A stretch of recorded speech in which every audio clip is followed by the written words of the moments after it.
Hey guys, howdy, I hope you are fine. As you seen in the thumbnail, in this video, we are gonna see, what if Naruto permanent end relation with Sakura during CH.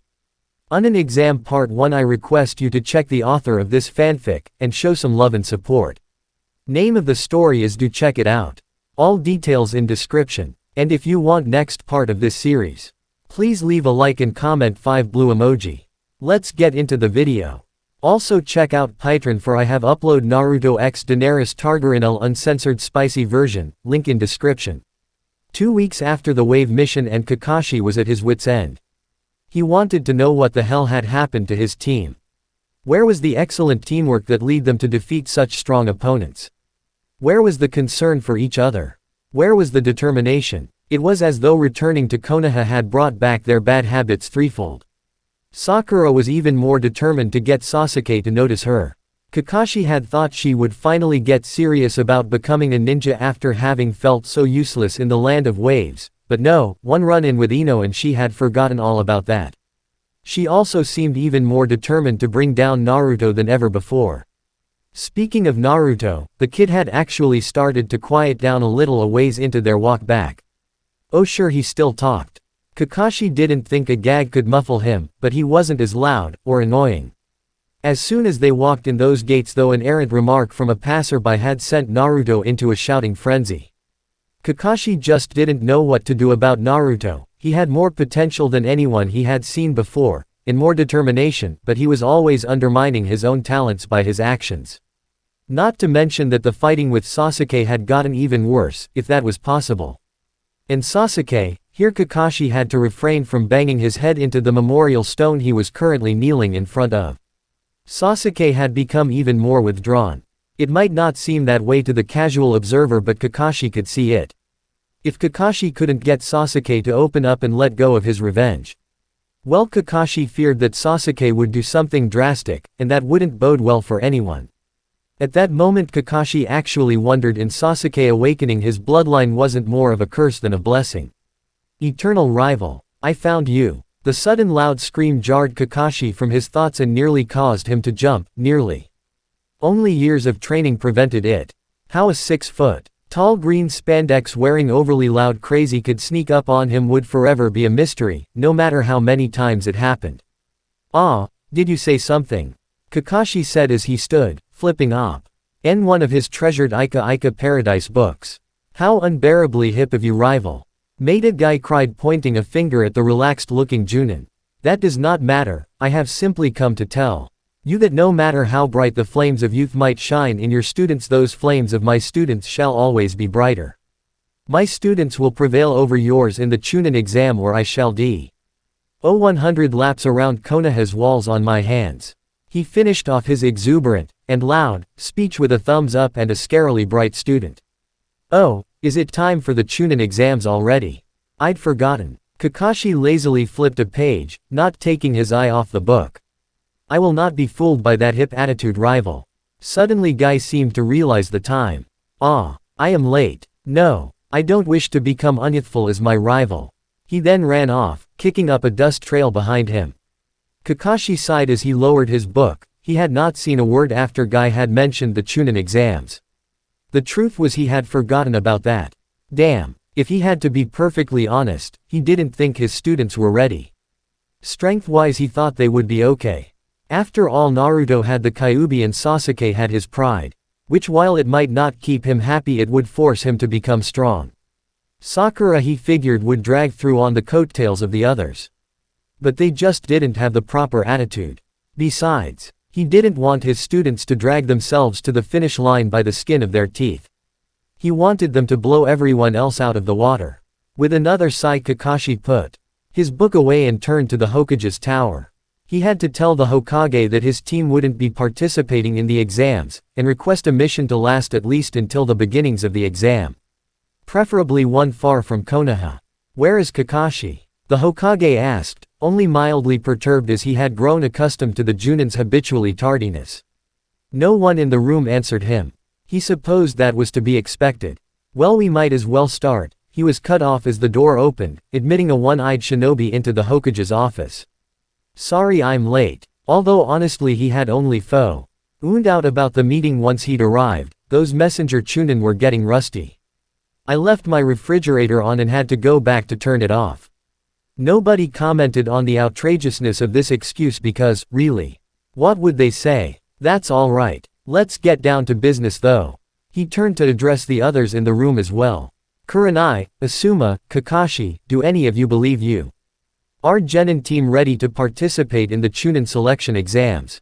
I, Yuahi Kurine, Junin Sensei of Squad 8 nominate my team of Inazuka Kiba, Aburame Shino, and Hyuga Hinata to take the Chunin exams. She had stepped forward as she had begun to talk and now stepped back as she finished. I, Sarutobi Asuma, Junin Sensei of Squad 10 nominate my team to take the exams. He hadn't even bothered to take the cigarette out of his mouth. There was a small lull as everyone waited for Kakashi to speak. Finally the Sandame got tired of the silence and asked, "And you Kakashi? What of your team?" Kakashi stopped and really thought about what he was going to do. He never thought either Kurenai or Asuma would nominate their teams. In fact he had banked on it for explaining his decision to his team. Now though, what if they hated him? What if they thought he was with them back? Well, he was kinda holding them back, but he had a damn good reason. In the end he had to think about what would be best for his team. So taking a deep breath he continued on. I do not nominate my squad, Squad 7 for the Chunin exams. The silence that met his reply was deafening. Telling the Hokage had been a lot easier than telling his team. Sandame had simply nodded his head and said that he had expected that. Later after the others were leaving though he had called Kakashi back. Care to tell me why you think they are so unready? He took a lazy puff on his pipe. Honestly, they suck. You could hear a pin drop. If they are so bad why did you pass them into Genin? Hokage asked. Because, they have a lot of potential to not suck. Quote, I see. It was obvious though that he didn't. Look, Hokage-sama, those three are incredibly gifted, but they have the entirely wrong mentality. At the moment, the one closest to being acceptable is Naruto. He at least understands that you need to help people and be helped in return sometimes. Sasuke is determined to move through life alone, eventually getting himself killed by his brother no doubt. And Sakura is simply determined to get Sasuke. Kakashi sighed and ran a hand through his silver hair. Sir, sometimes I think I'm not able enough to teach them. I don't know how to heal the pain in their hearts. Sakura has always believed herself weaker, or uglier, or not as smart as those around her, and it eventually led to her creating what I believe to be a personality that is not wholly true to herself. Sasuke was betrayed so badly it ripped his world out from under him. Now he lives for revenge and it is a very shallow sort of life. And Naruto has the deepest scars of all. He was almost screaming at the end of his speech. All of his insecurities were beginning to come out and her couldn't stop them. Naruto has had it tough, true. The Hokage said mildly. Tough. He has had it abysmally. I was there, remember, I saw many of the things that happened to him. Hell, I stopped many of the assassination attempts. I was there, damn it. But there is nothing I can do to make it better for him, for any of them. Kakashi, have you ever thought that maybe it isn't your job to make it better? It is simply your job to make them better. That was the end of the conversation, and it was like an awakening for Kakashi. He'd been so concerned with making it better. Boosting Sakura's confidence, showing Naruto he had worth, guiding Sasuke to a better path than revenge. He'd been so concerned with this that he'd neglected improving their skills. He always thought he had to heal their individual wounds and get them to work as a team first. But maybe if he trained them first, the rest would happen on its own. It was worth a try. Thank you Hokage-sama for your advice. Kakashi nodded his head in a semblance of a bow. Kakashi, it's wonderful that you care about them. But you have to remember, they are shinobi now. They aren't children anymore, and you can't keep treating them as such, even if you really want to. He leaned back and closed his eyes, suddenly looking much more tired than he had before. I know it's hard, believe me, I know. But they won't be able to grow and change if you keep coddling them. Right. And he was right. Things were going to have to change, starting with him. Surprisingly, it had been easy to get them out of Konoha. In fact, they each seemed eager to leave. Well, it wasn't that surprising with Naruto. They had been given a simple courier mission. They were to take a message to a town. In all, the mission should take about a week. Perfect. They had been walking along silently, even Naruto, who seemed to be regrouping from his earlier defeat at starting a conversation when suddenly Sakura decided to speak up. Kakashi-sensei, why are we taking this mission so close to the chunin exam start? While Sakura really didn't want to participate, she felt sure that her team would still be nominated. After all, they had Sasuke, right? Hell yeah we do, screamed her inner self. Plus Naruto was there too, and no matter how much he annoyed her, she had to admit that he was pretty strong. Sasuke-kun is still stronger though. Yeah, Kakashi had been really hoping that no one would ask that. You don't have to worry about that, was all he said as he continued walking, smut book in hand. Why not? Asked Sasuke. Naruto was being strangely silent. Because, you are not entered to take the exam. He was met with silence. And then suddenly, why the hell won't you at least let us try, Kakashi-sensei? Naruto screamed, his thoughts echoed on the faces of his teammates. Because if you took the exam right now, you'd all fail.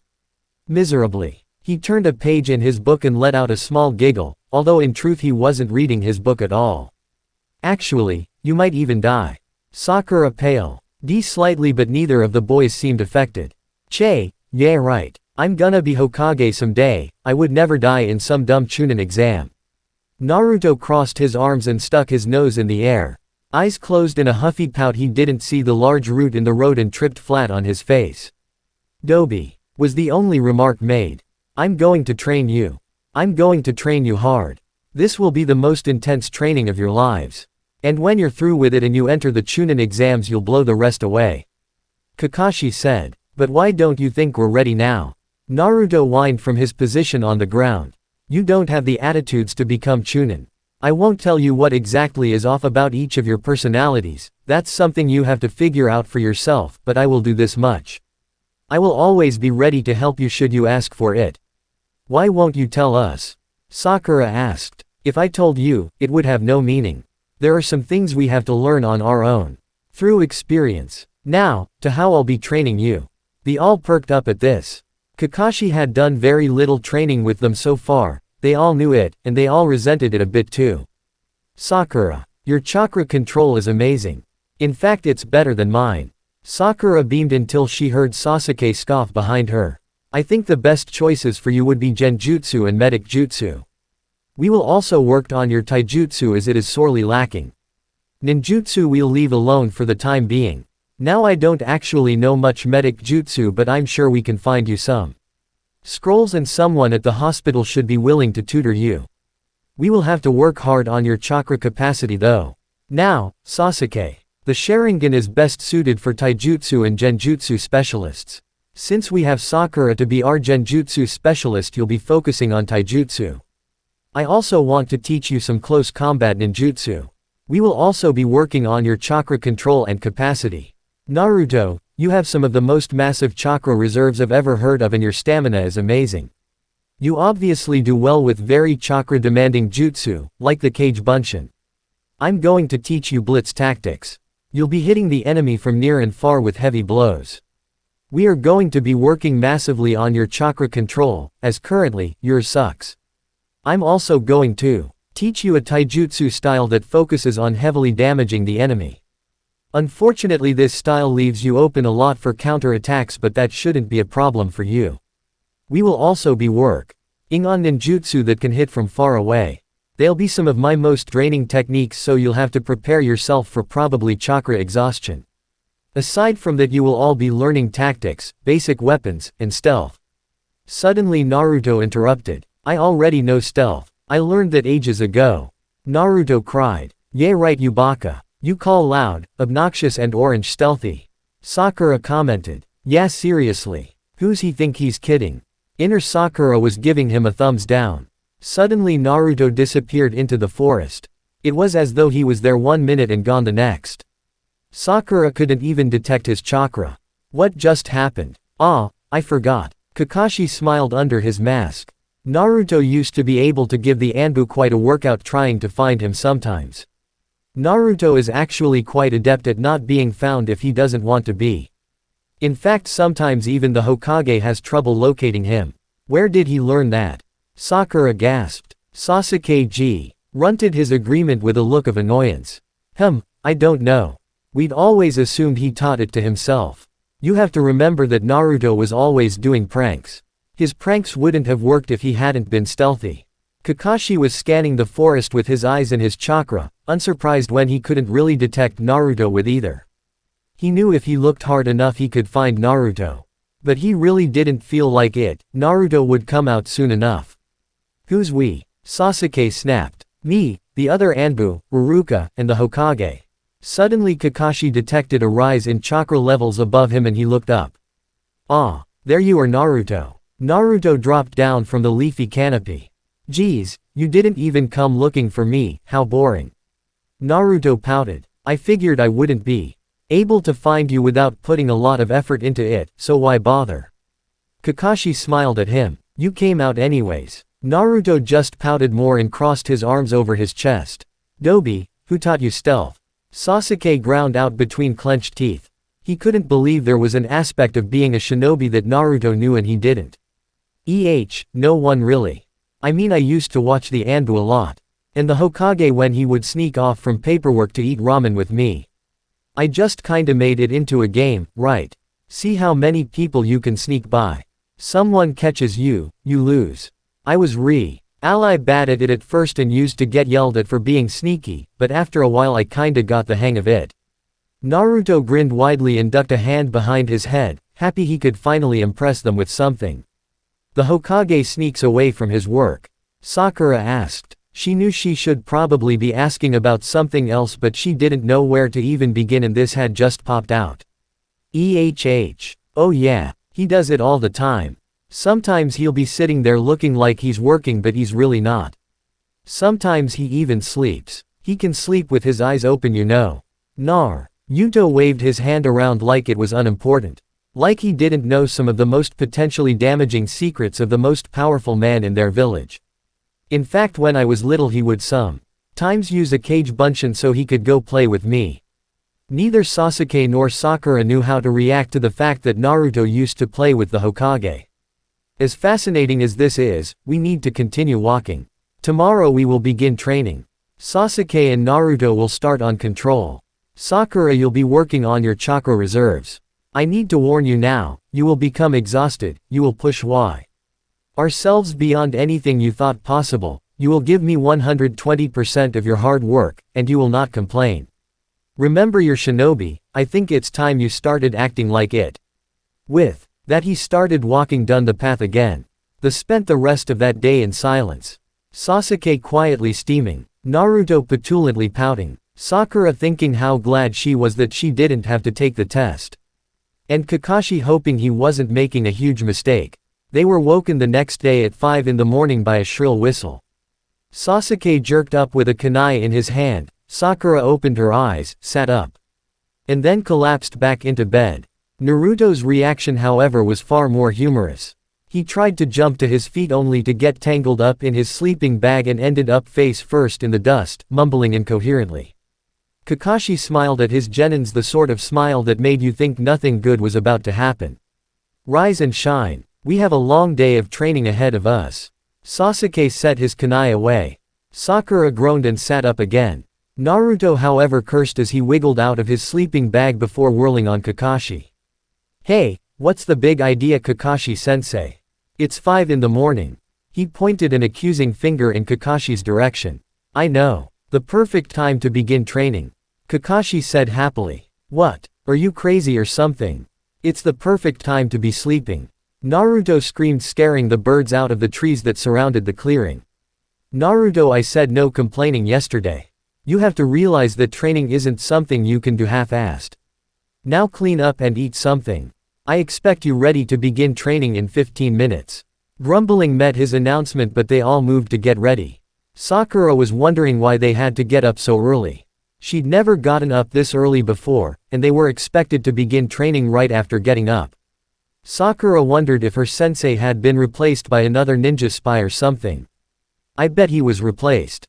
Pervert sensei hates working. Inner Sakura was screaming. Sasuke was annoyed. Did Kakashi sensei think he never got up early? He got up at 5 a.m. every morning when they were in Konoha. Naruto was wishing they had ramen. How was he expected to train if he didn't have ramen? 15.5 minutes later they were all standing in front of Kakashi, although none of them looked happy about it. Good. Now Sakura, I want you to go climb up that tree. He pointed to a 50-foot tall oak, 30 times without stopping. Sakura paled. She'd only ever had to climb 10 times in a row, and that was exhausting. Sasuke, you can join her on the neighboring tree, except for you I want 50 times. Sasuke immediately frowned. He already knew how to do that.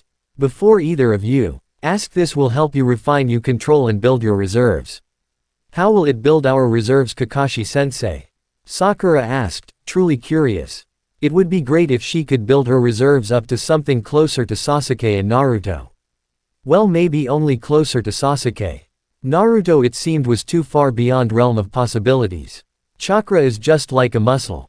The more you use a muscle, the stronger that muscle gets. The more you use your chakra, the stronger and greater your chakra gets. Understand? Both Sasuke and Sakura nodded, although Sasuke didn't look happy. What about me? Will I be climbing trees too? Naruto whined. No, I have something special for you. The fact is, tree climbing builds up reserves faster than it does control, and honestly the last thing you need is more chakra. You'll be doing the leaf curling training. The leaf what? Naruto looked very confused. Leaf curling is very difficult because it requires a more precise amount of chakra than tree climbing does. Not to mention a leaf is smaller, so you have to put your chakra over a smaller surface. You take a leaf. He plucked a bright green leaf from a nearby tree and laid it flat over his palm, and then you spread your chakra in a very thin layer over it before curling your chakra upwards. He demonstrated, and the leaf suddenly curled in a small tube in his hand. Use too much and you'll either burn or rip the leaf. Too little and nothing will happen. Not only do you have to put chakra on the leaf, but once on there you have to move it. Naruto frowned. He knew this would be very difficult for him. He had a very hard time using only a little bit of chakra. It's why he couldn't do a normal bunshin to save his life. He picked up a leaf and tried to do what Kakashi did, only to have the leaf turn into shreds in his hand. Keep trying, Naruto. I know you can do this. Kakashi then ushered Sakura and Sasuke over to the trees he'd pointed out earlier. Setting them at it, Kakashi leaned against Anyo. Their tree where he could watch the progress of all three genin. Flipping out his book, he watched as Naruto continued to alternately shred and burn leaves, and Sasuke and Sakura walk slowly and unsteadily up trees. He sighed to himself a little. This was going to be a very long week. Naruto had quickly gained a new hate for small green leaves. After 9 days he still could not get the damn things to curl. Sure, he could now get his chakra to coat the leaf without causing the leaf to self-destruct, but that wasn't the point.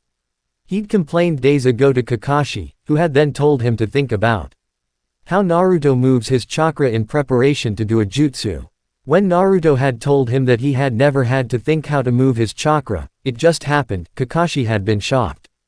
Kakashi then found himself wondering if Naruto was a prodigy or an idiot. Watching Naruto light another leaf on fire from frustration, he decided on idiot.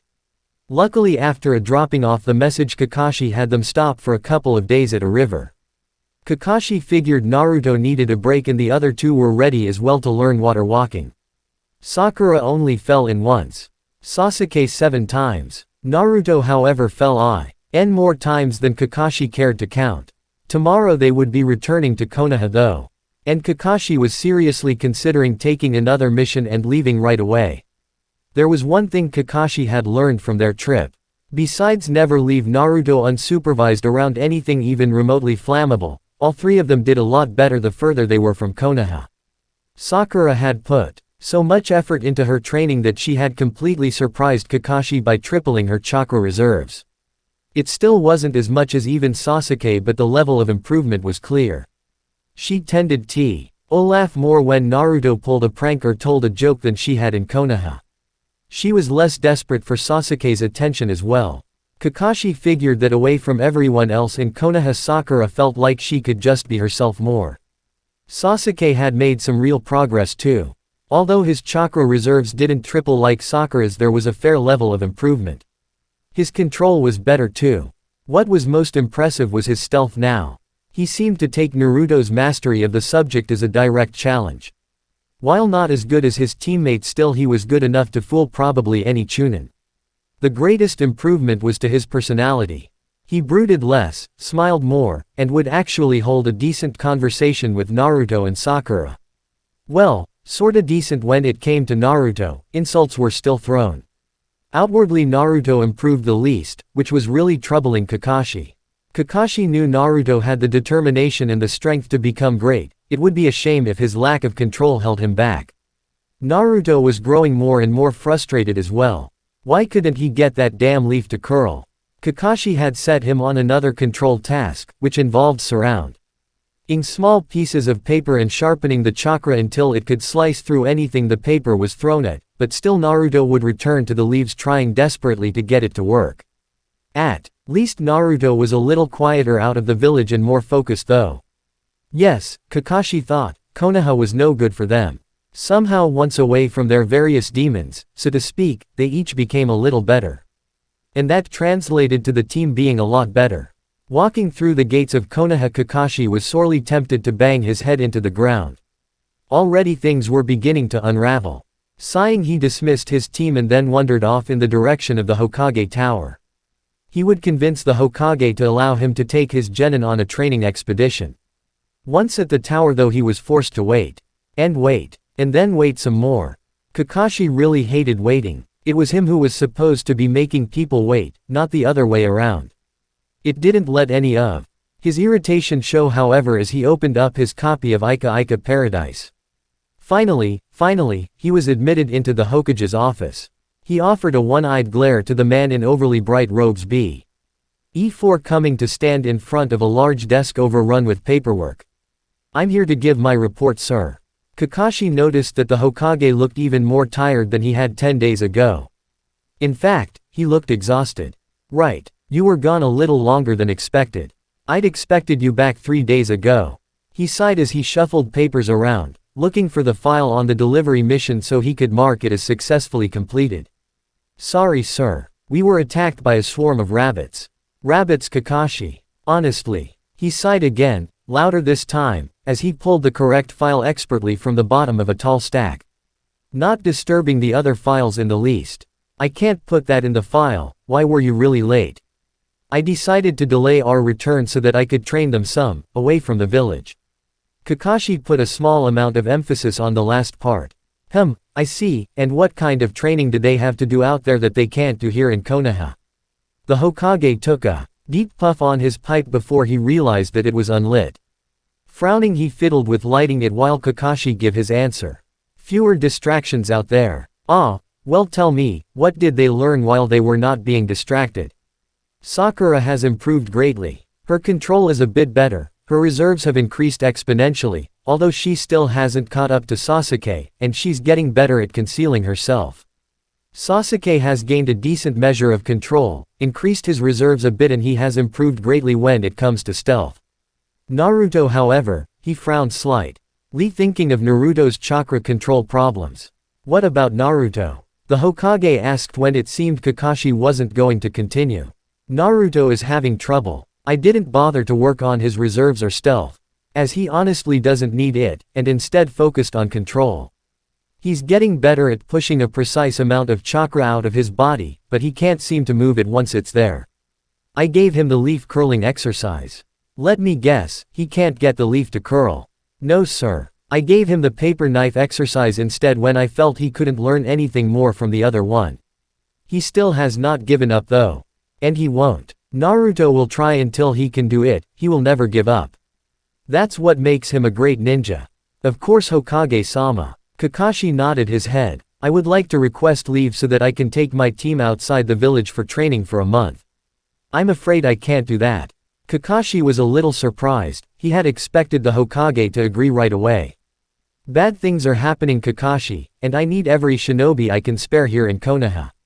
We had spies get into the village using the chunin exams as a cover." "What village?" Kakashi stood straight-backed. This was a serious problem. "Originally, ours." The Hokage seemed to age 10 years in front of Kakashi's eyes. "Orochimaru is back. We don't know what he wants, but it can't be anything good. He came in with 2 others disguised as grass nin. I figure he's going to use the confusion of the chunin exams to launch an attack on Konoha. You see why I need you to stay here?" "Of course." I'll just have to give them more training, that way they won't have time to get distracted. He smiled, this was going to be the training from hell. The first thing Kakashi had to do was find Sakura some tutors. If they were going to be here in Konoha after all, he might as well make sure one of them would benefit from it. The medic training had been easy. He'd simply gone to the hospital and intimidated some chunin med nin into letting Sakura come every morning to learn from her. Piece of cake. Genjutsu was harder. At first Kakashi had planned to train her in it himself, and then he realized. All he knew were high-level genjutsu that he'd copied from others. That wouldn't work. Unfortunately, as genjutsu required a great deal of chakra control and study to be effective, not many knew enough about it to be a good teacher, except one. Yuichi Kurenai. Unfortunately, Kurenai hated him. Tracking her down wasn't too hard. He found her next to a depressed-looking Anko in a dango shop. "Anko-chan, don't worry," she was saying. "The Leaf Shinobi are the best in the field. He won't get away again." Exactly, he was a Leaf Shinobi and he was one of the best Leaf Shinobi. Anko made a broad gesture with the stick of dango in her hand. "Yes, but he was never the best," Kurenai replied as she took a small sip of her tea. "Excuse me, sorry to interrupt." Both women whirled to face him. He saw that Anko had reached for a weapon. The two women had been too wrapped up in their discussion to notice him coming up behind them. "Kakashi-san, what are you doing here?" Kurenai had composed herself first. "Ah, well, I need a favor," the silver-haired man replied, scratching the side of his face sheepishly. Suspicious eyes narrowed at him. "What kind of favor, Kakashi?" "Hey, well, you know my student, Haruno Sakura." At her nod he continued. "I think she would be perfect for learning genjutsu. Yes, when I was reviewing the genin candidates I'd suggested that she be on my team." The Hokage apparently thought differently. She didn't sound bitter about it at all. Kakashi knew that she had grown close with her own team over the short amount of time they had been together. Apparently, Kakashi knew only the tradition of putting the best Sakura and Sasuke with the worst Naruto was what had gotten Sakura put under him. Otherwise she probably would have been trained by Kurenai. Quote, "I don't have the ability however to train her in beginning genjutsu." "So you want me to do it?" "Yes, I have my own students I need to train." "What makes you think I have the time to do this?" Kurenai asked him. "Hinata and Kiba are in the hospital, recovering from the chunin exams. Kiba's broken leg will take at least 6 weeks to heal, and the poison that damaged Hinata's lungs prevent her from doing any training for the next 3 to 4 weeks. Shino may have made it to the finals, but I'm sure he's training with his family. As Junin instructors aren't allowed to take mission while their students are taking the exam, you have free time. Why do you know all that?" She thought she detected a tone of superiority in his voice when he was talking about what happened to her students, and it didn't make her happy. Obtaining the proper knowledge beforehand is half the battle for a shinobi. Kakashi smirked at Kurenai, you could see it even through his mask. "Alright, I'll help you out, Kakashi. But since it's a favor, you have to do something for me." Red eyes gleamed predatorily at him and Kakashi had to remind himself that it was for the good of his students. "That's right, Kur-chan. Show him yous won't be pushed around," Anko said drunkenly from her position besides Kurenai. It seemed she'd been using Kurenai's distraction with Kakashi to begin drinking, even if it wasn't even past 3 in the afternoon. "What do you want?" Kakashi ignored the drunken Anko. Ha ha ha. It was probably the scariest thing Kakashi had ever heard. He shivered a little in fright. "For 1 month. The length of time I'll be training your student, you can't read those perverted little books around me or any of the other women in the village. If I catch you reading it around any female, I get to take it, for a week." Kakashi almost said no. He almost just got up and left saying forget it.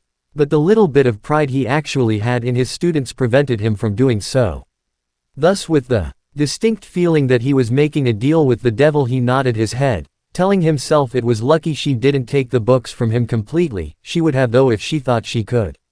While Kakashi was busy arranging for Sakura's training, Naruto was walking to the hot springs. His apartment water heater never seemed to work, no matter how many times he complained to the super. So he usually just took a bath at the local hot spring. He held a leaf in one hand and his bag of bath things and clean clothes in another. He was still working on the training exercise he'd been given earlier. He'd tried the paper knife exercise and had gotten it right away. Kakashi hadn't looked impressed though, he'd just nodded and said, I thought so. He'd been told to keep working at it and try to make it sharper and stronger, but Naruto ignored that, instead returning to the leaves. Suddenly he was brought from his thoughts by a strange sound. He couldn't figure out what it was. Finally, he realized it was coming from around the side of the bathhouse. Walking around the wall of the building he was met with a strange sight. An old man with incredibly bad white hair who apparently got dressed in the dark was kneeling in front of the fence. The strange sounds had been coming from him, Naruto realized as the man made another one. What are you doing? Naruto was truly curious. What does it look like I'm doing? I'm researching. The old man didn't turn his face from its position in front of the fence. Research? Naruto looked from the fence to the old man and back. But that's the girls, you're nothing but a pervert. He shouted, pointing a finger at the man. Suddenly a large hand was over his mouth and a harsh shish was being hissed in his ear. The old man had moved to bay-ing behind Naruto faster than he could follow. Shut it, brat, you want to get me caught. The white-haired man moved his hand away slowly, in case Naruto began to yell again. He was caught off guard how ever when Naruto turned around and began bouncing on the balls of his feet. Hey, you're really fast. How do you get that fast? Can you teach me to be that fast? Hey, are you a ninja? The questions were fired in rapid succession. Ha, I'm not just a ninja kid. Here the old formed an odd little pose with one arm pointing up and outwards and the other place on his hip. He rose one leg up onto a stump. I am the greatest ninja to have ever ninja-ed. I am the legendary Jiraiya-sama. The great Toad Sanin. He was yelling even louder than Naruto had been before, and suddenly a SMA bucket was thrown over the fence and hit him right in the head. We don't care whour. Just shut up already. A female voice carried over the fence. Hey, Jiraiya sighed, resigned to having leave now that his cover had been blown. Jiraiya was starting to get annoyed. He'd left the hot springs and had started off towards an area in the forest he knew girls liked to swim at, unfortunately. Why the blonde kid from before was following him. And he wasn't even being stealthy about it. Halfway to the new location Jiraiya whirled around the glare at the blonde. Why the hell are you following me? Jiraiya asked. You're a great ninja, right? Naruto replied, standing with one hand in his pocket and the other still holding his bath stuff. I told you already, brat, I am the great. Yeah, you already screamed that. He took the hand out of his pocket and waved it lazily in front of his face. Well, since you're so great and all, you can help me. Why would I want to help you with anything? Jiraiya sneered. Hey, you should be glad I'm asking you for help. I'm going to be the next Hokage after all. I've already trained a Hokage, you idiot. I was the sensei of the Yondaime. You trained the fourth. Jiraiya sighed. This kid was stupider than he originally thought. That's what I said, isn't it? Jiraiya rolled his eyes at the kid. Well, I'm going to be even greater than the Yondaime was. The kid said, jabbing his finger at Jiraiya. Yeah, right, kid. What makes you think that you can become greater than the greatest shinobi to have ever lived? Jiraiya laughed out loud. Don't laugh. I'll show you. I'm going to be the best ever, or my name isn't Uzumaki Naruto. Jiraiya suddenly fell silent. Did you say Uzumaki? Sakura was pretty sure she was going to die. It hadn't been so bad at first. Sure, she had to get up early to go to the hospital at 7 to have basic human anatomy drilled into her head. Then at 11 she had an hour break to eat lunch before she had to meet Kurenai on a training field replete with a lake and trees. She mostly worked on chakra building as she'd been told she still didn't have enough to really be able to practice genjutsu. And who? Artho was always devoted to genjutsu theory. At 4 she was given another 1-hour break before she had to meet the rest of Team 7 at the bridge. Then they would either train as a team or do D-rank missions. At around 8 or 9 Sakura would go home, eat, and then study various subjects from battle tactics to history until around midnight when she'd go to bed. Her only consolation was Sasuke and Naruto always looked just as tired as she did. Sometimes though Sakura couldn't help but wonder if all this was helping her any. She'd only learned 2 new techniques, both genjutsu and both very low level. Although she did now know a lot about the human body, which she supposed was useful because she knew a lot more places to hit that could do significant damage. But she still felt as though she were light years behind the others. It made her think back to the first day she'd gone to train with Kurenai. Flashback, "'Cause I can. Why do you want to learn genjutsu?" Kurenai had said. The moment Sakura had come within hearing range, Sakura had been taken aback. She hadn't had to answer such a question to the chunin teaching her medjutsu. Because Kakashi-sensei said that. Wrong. Why do you want to learn genjutsu? If you're just learning it for someone else, then I'm not going to teach you. Kurenai crossed her arms over her chest and looked at Sakura expectantly. For a few minutes there was silence while Sakura tried to think on an answer. Kurenai sighed and turned to leave. "Think about it tonight and give me an answer tomorrow." "Wait," Sakura called out to the retreating woman. When Kurenai looked back at her, she continued. "I don't want to feel useless anymore. Back in the wave I couldn't do anything. Sasuke almost died and Naruto went berserk or something and I couldn't do anything.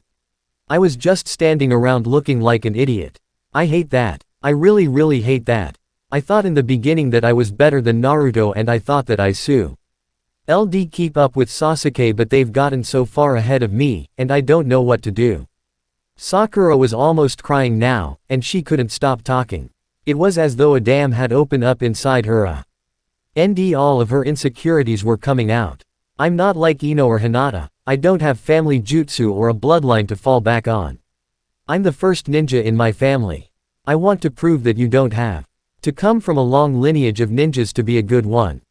I want to prove that I deserve to be on Team 7. Sakura breathed heavily by the end of her speech. "Well then, if you really want to accomplish all that, don't you think we should get started?" Kurenai smiled at her. Yes. Right away, Kurenai-sensei." Thinking back on that day reminded Sakura that she had to keep working hard. She didn't get stronger, feeling sorry for herself. While Sakura was only pretty sure she was going to die, Naruto knew that Jiraiya would somehow be the death of him. That first day at the hot springs had ended with Jiraiya suddenly taking off for parts unknown. Naruto had been depressed, thinking that Jiraiya had recognized him as the container for the Kyuubi. This was true, and that he had run out of disgust. Not true. So he had pushed the matter to the back of his head and continued on with his day. The next morning, however, he'd been dragged from his bed by the white-haired man. Hey, WH. At the hell do you think you're doing, you old pervert?" Naruto screamed after gaining his bearings. "Waking you up? What does it look like?"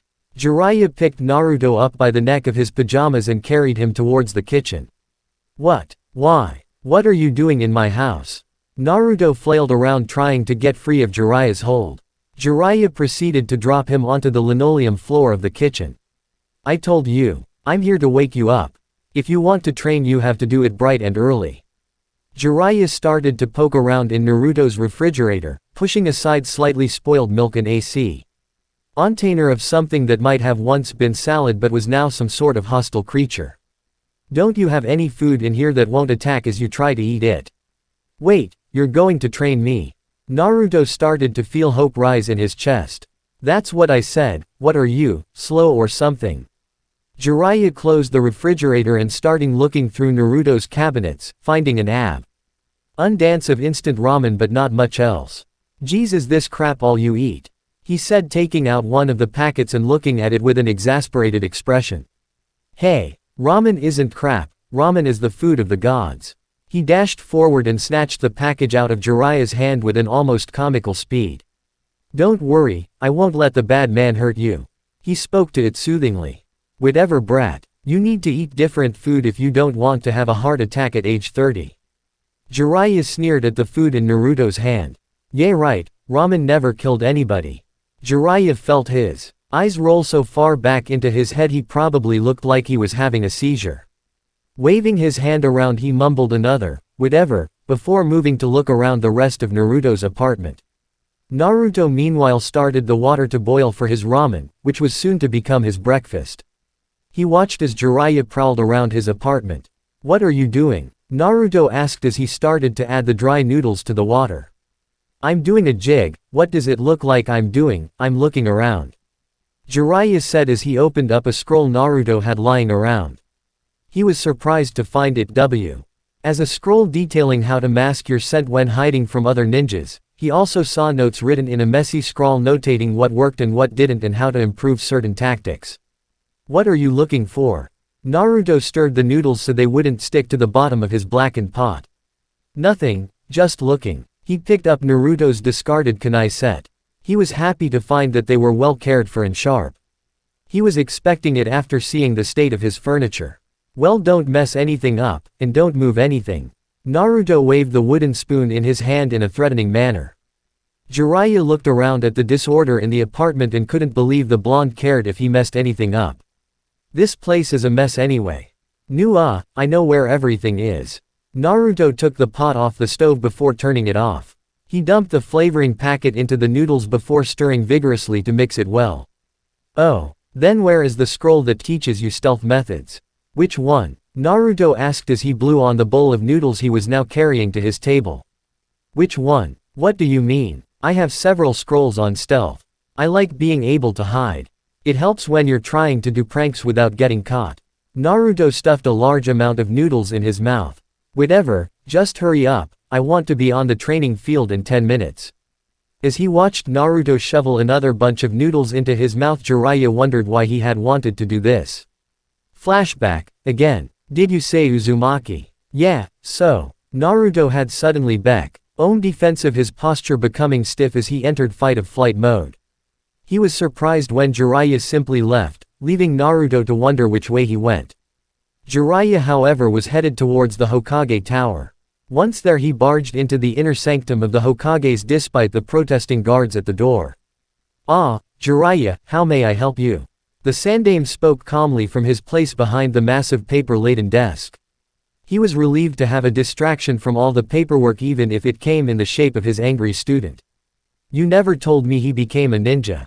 Jiraiya slammed his hands on the desk, rattling pens and causing one stack of forms to lean dangerously to the left. Who became a ninja? Sarutobi asked, honestly confused as he hastily straightened the pile. Naruto. Jiraiya said, calming down some in the face of his sensei's obvious perplexed expression. Yes, he made genin just a few months ago. He had been placed under Hitaki Kakashi. Sarutobi was starting to get the picture. Under his student, huh? Nice. Jiraiya murmured under his breath. Yes, I felt Kakashi might be able to teach him some of his father's techniques and ideals. Sarutobi didn't mention that Naruto was placed under him only because Sasuke had to be trained by someone with the Sharingan and the best-worst team ratio had to be kept. He felt that as long things worked out, it didn't matter how they worked out. Me too. Jiraiya said. What? I said, I can teach him some of his father's techniques too. I thought you said you'd never take another student. Sarutobi smirked inwardly. Things really were working out better than he'd expected.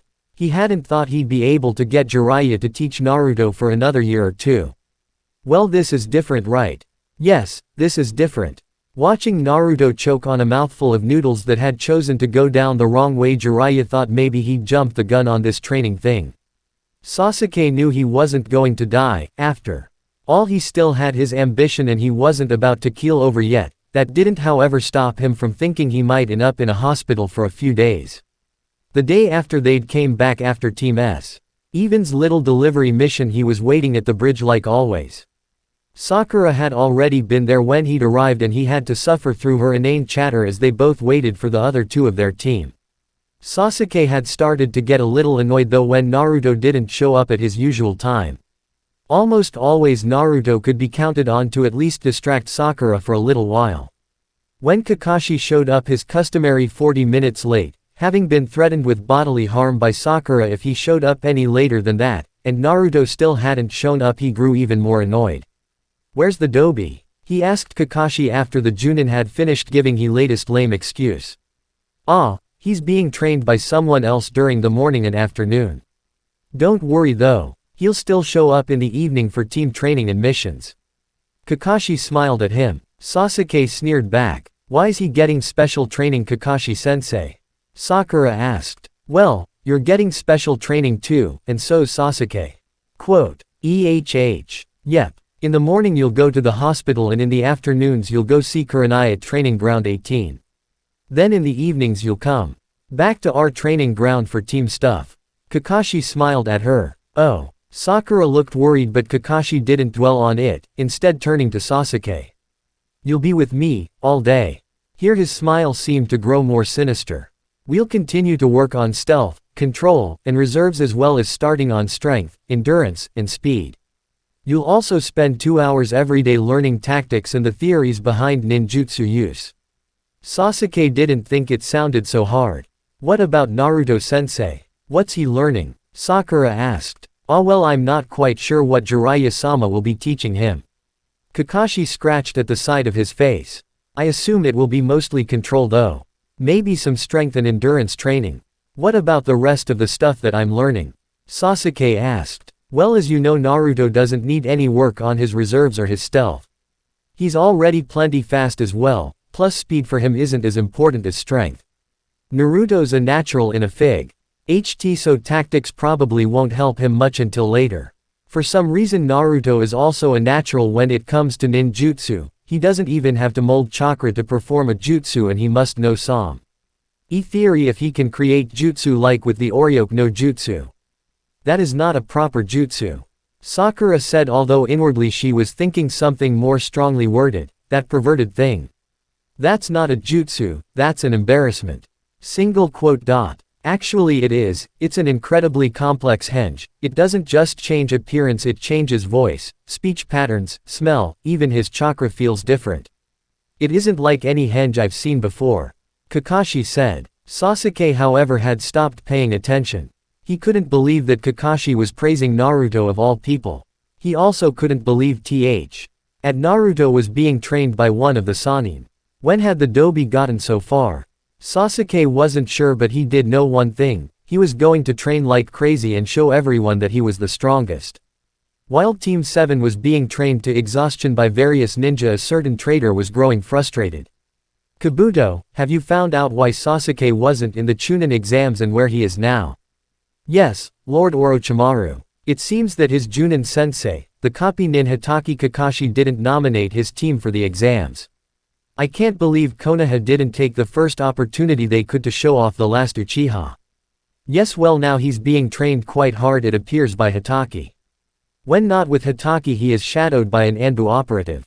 Damn, Sarutobi must have figured out I'd been interested in him. It doesn't matter though, we can still easily get to him. Do you honestly think that's best, Lord Orochimaru? What do you mean, Kabuto? Think about it, if you attack him now you'll have to come out of hiding. It might mess up the plan to destroy Konoha. It might be best to wait until the plan has been launched, it will be easy to obtain him in all the confusion. Besides, we might as well let him get as strong as he can under Kakashi for the moment. I suppose you are right. We'll wait until the finals, and then we'll make our move. 3 weeks after they started trainin', and 6 days before the chunin exams they were all waiting at the bridge for Kakashi, just like they had been for the past weeks. Except this time Naruto was covered in dirt and his clothes were torn in several places. What the hell happened to you, Dobi? Sasuke asked, genuinely surprised at his state. Eros Sennin decided that I needed a new training exercise. I've already mastered both the leaf curling and paper knife trick plus the other one he taught me, the string exercise. Now I have to form a stationary. Naruto had no idea what this was but Jiraiya had said it so he copied him. Ball of chakra in one hand while I spar against Jiraiya with my other hand and legs. Naruto looked down at his slashed sleeve. Jiraiya doesn't hold back much. Are you hurt? Sakura asked, looking worried. Nah. Seeing their disbelieving stares Naruto changed his statement. I mean I was hurt, but now, I'm not. He finished lamely. Oh, did you already go to the hospital? Sakura asked. Nah. Naruto became distracted by a slash in his pants leg that he didn't remember getting and wasn't really paying attention anymore. Oh, then Jiraiya healed you. Eros Sennin. Please, he'd just tell me to get stronger so I wouldn't get hurt as much. Oh then, who healed you? Sakura was confused. Suddenly Naruto felt like panicking. Before he was forced to make up a horrible like Kakashi poofed into existence with a white cloud of smoke. Yo. Kakashi said, not noticing the serious and slightly relieved from Naruto atmosphere. You're late. Sakura screamed, sufficiently distracted from Naruto. Heh. You see, I had to help a little girl find her way home. Kakashi smiled. That was a good one. Liar. Plus that's slightly creepy, Sakura said. Hey, right. Kakashi scratched the back of his head. Anyways, today we won't be doing any training as Naruto looks to have gotten the stuffing kicked out of him once already today. Hey, instead we'll be doing a fun mission. Kakashi finished cheerily as the others groaned. D-ranked missions still sucked even if they were too tired for anything higher than that. So what inane task will we be performing today, Kakashi-sensei? Sasuke mumbled, too wiped out from training to maintain his strong silent type persona. A very important one. We must venture out into the forest surrounding Konoha in order to locate and retrieve a ferocious animal. So we have to go get Tora again. Sakura sighed. That was probably the worst mission and it was much harder than it sounded. That cat got smarter each time it got loose. Sakura thought it should be at least C rank by this point. Ah damn it. I hate that cat. It always goes nuts when it sees me. Naruto complained. This was the absolute truth and all three of his teammates thought Naruto had good reason to hate Tora. The last time Naruto had caught the cat it had raked both sets of claws down his face, drawing deep gouges in the skin that bleed greatly. Kakashi had sent Naruto to the hospital instead of having him accompany the team back to the Hokage's tower. I wonder why Tora dislikes you so much. Sakura mused out loud. She didn't like the cat but it had never tried to claw her, Sasuke or Kakashi. I don't know. Most animals just don't like me, unless they're some sort of nin animal. We should go before we have to try to find that flea bag in the dark. Sasuke said tonelessly. The others all shuddered at that idea and the team set off immediately. After they had retrieved and returned Tora, Naruto refusing the whole time to touch him, the Hokage had asked Naruto a question.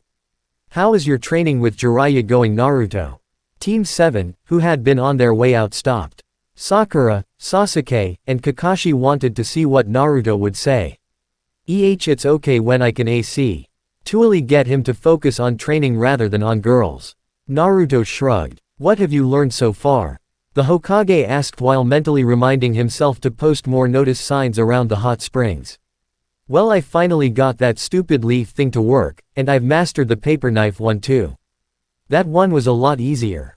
Eros Sanin said it's because my chakra has a wind affinity so it's already used to being sharp. Kakashi was surprised that Jiraiya was starting to get into affinities already.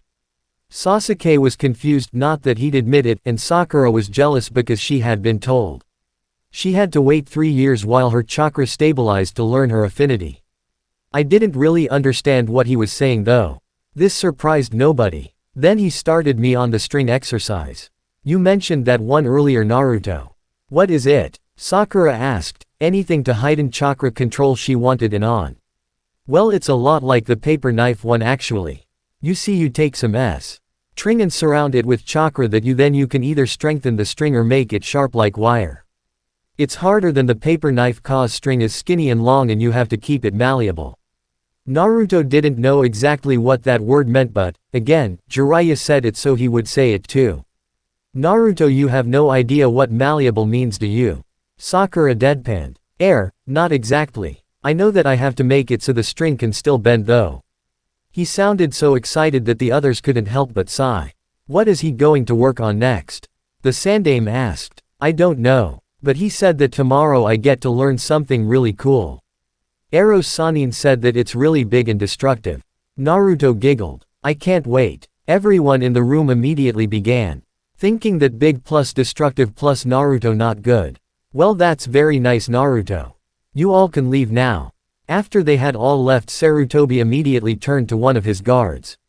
Bring me Jiraiya right now. He sighed as he massaged his temples. Maybe having Jiraiya train Naruto was a bad idea after all. The two were just too much alike. Naruto was not surprised to find Jiraiya had not yet arrived at the training field they used. Jiraiya only very rarely arrived of his own free will. Usually it was up to Naruto to track down and drag Jiraiya to the field. Jiraiya claimed it was all part of his training, but Naruto didn't believe that for a minute. Naruto soon found Jiraiya hiding in some bushes beside a river. In the river several young girls were swimming around and splashing each other. Naruto felt his eyebrow twitch at the overwhelming pervertedness of his teacher. The man currently had a glazed look in his eyes and a small amount of drool was making its way down his chin. Hey, Eros Sennin. Pay attention. Naruto screamed right in the old man's ear. Gah! Jiraiya jumped surprised, he hadn't sensed the blonde come up behind him. What are you doing, brat? Jiraiya screamed back. Hey, nothing. But those ladies might want to know what you're doing. Naruto grinned smugly as he pointed to behind his sensei. Turning around, Jiraiya noticed that all of the girls he had previously been spying on were looking over at them with confusion written across their features. As he watched, however, he noticed the confusion slowly being replaced with anger as they realized just what he had been doing. Deciding that this was his cue to leave, Jiraiya grabbed Naruto around the middle and proceeded to run away with the laughing Naruto under his arm. Thanks a lot, you brat. You ruined my research. Jiraiya dropped Naruto into the dirt as they arrived at a vast plain with a deep canyon next to it. You can't call that research. That's just you being a pervert. Naruto said as he lifted himself from the dirt. You're too young. You just don't understand the finer things in life. Jiraiya shook his head as though it were all his fault that Naruto didn't understand. I don't think I want to understand. Naruto made a face as he spit out some dirt. Now what about that new jutsu you were going to teach me, huh? Humph, you don't deserve it, Jiraiya huffed, crossing his arms and turning his face from Naruto. Ah, come on. I've worked really hard on my chakra control. Naruto stamped his foot onto the ground. Fine, but if I teach you this you have to stop interrupting my research. Jiraiya said. Okay. Naruto cheered, pumping a fist into the air. He didn't for a moment intend to actually keep his promise, but what Jiraiya didn't know wouldn't hurt Naruto. Of course Jiraiya knew full well that his student wouldn't keep his word and thus was planning on some extreme training in the future. Sighing, Jiraiya quickly flipped through a series of hand seals before biting his thumb and slamming his hand onto the ground. Kuchio's no jutsu, he cried. A wide puff of smoke enveloped the ground around them and suddenly a very large toad appeared carrying a scroll in its mouth. Wah! Naruto felt his mouth drop open and his eyes bug out. That is one big frog. It's not a frog, it's a toad, you idiot. Jiraiya sighed heavily and took the scroll from the toad before allowing it to disappear. Now I want you to sign this, it will make you able to summon toads like me. Why would I want to summon toads? They can't do much, right? Suddenly a fist came down on his head. Wrong! Jiraiya screamed at him while grinding his fist painfully into Naruto's head. Toads can do a lot in battle. In fact, the toad summon boss, Gamabunta, once went head-to-head with Kyuubi no Kitsune. Really? Naruto cried from about 3 yards away, having somehow managed to get away from Jiraiya's torture. Yep. Do you want to sign it yet? Jiraiya smirked. Yeah. Hand it over, Ero-sanin. Naruto's head was forced back as the large scroll hit him in the face. I told you not to call me that. After having signed the scroll, and learning that the Yondaime had signed it as well, Naruto began to practice summoning toads. Unfortunately, it looked like he pretty much sucked at summoning toads. Arg! Why can I get anything bigger than 2 inches? He screamed after summoning yet another useless frog. Hey, at least they have legs. I thought for sure you wouldn't be able to summon anything without a tail at first. Jiraiya said from his spot in the bushes where he was spying on some women swimming in the river. You know, you could try helping me for once, Ero-sennin. Naruto mumbled. Jiraiya developed a twitch under his right eye. You want help? Fine then, I guess we'll do this the easy way. He stood up and walked over towards Naruto. What? There was an oof. He got cut off as he was suddenly hefted over Jiraiya's shoulder. Jiraiya then proceeded to take off towards the plane they had been at earlier. Once there, he quickly dropped Naruto next to the ravine. Now you want to do this the easy way, right? Jiraiya raised an eyebrow. Yeah. Naruto jumped up and pumped an arm in the air. Well then, I hope you're prepared for the consequences. Jiraiya then quickly shoved Naruto into the ravine. Good luck. Sakura was starting to get worried. She'd arrived at their customary meeting place early.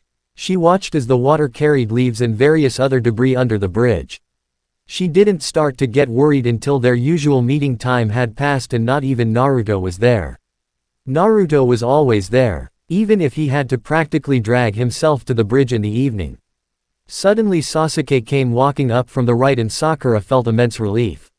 Hey Sasuke-kun, how was your day? She got a grunt as a reply but didn't let it faze her as she continued. Yeah, my training sucked too. More theory today than actual practice. Where's Kakashi-sensei? That Old man training Naruto showed up and said he had to talk to him.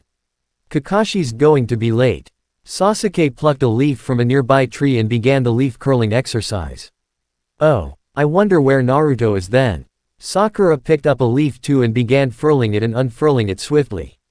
Naruto's in the hospital and he'll probably be there for a day or so more. He's suffering from extreme chakra depletion from training today. Kakashi had shown up in his usual manner. But, doesn't chakra depletion take more than a day to heal fully?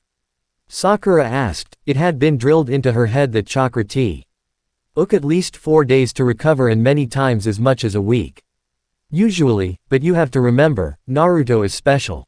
Kakashi spoke in a sing-song manner, trying to distract Sakura. Now for our next mission. Wait, it really isn't normal. No one should regenerate chakra so fast. Now that I think about it, he did it before in Wave 2. Why does Naruto have so much chakra and why does it replete so fast? He heals fast too. Why is Naruto so weird? Well, I really can't tell you why he is so weird, Kakashi tapped his chin. But I can tell you is that the reason Naruto can do these things isn't because of any training or anything like that. It's something, well how can I explain this? Is it like a bloodline? Sasuke spoke up. Not exactly, but close enough. It's something only Naruto can do. Kakashi shook his head a little. If Naruto wants you to know, he'll tell you. I can't tell you anymore. Why not? Sakura asked, tilting her head to the left. Because it might just get me killed. A few days later, on the day of the Chunin exam finals, Team 7 was on its way back from a C-rank mission.